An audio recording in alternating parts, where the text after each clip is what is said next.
Kusniharningsih Nasution, istri dari Kepala Staf Kepresidenan RI Jenderal Purna Muldoko, dikabarkan meninggal dunia. Kusniharningsih dikabarkan meninggal dunia pada hari Minggu 12 Maret pukul 4.49 waktu Indonesia Barat. Kabar meninggalnya istri Muldoko ini diterima Tribun dari pesan yang beredar. Innalillahi wa inna ilaihi roji'un. Telah berpulang ke rahmatullah Ibu Haja Kusniharningsih, istri Jenderal Purna Dr. Muldoko, Kepala Staf Kepresidenan RI, pada pukul 4.49 waktu Indonesia Barat. Demikian isi pesan tersebut. Apabila almarhumah ada kesalahan yang disengaja atau tidak disengaja, mohon kebesaran hati untuk memaafkan. Al-Fatihah. Kabar meninggalnya Kusniharningsih juga dikonfirmasi oleh Ade Irfan Palungan, tenaga ahli utama Kantor Staf Kepresidenan.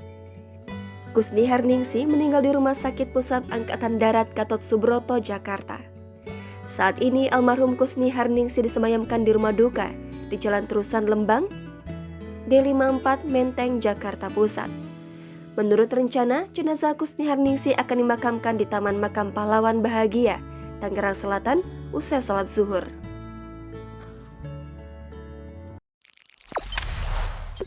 Jangan lupa subscribe, share, komen, dan like ya.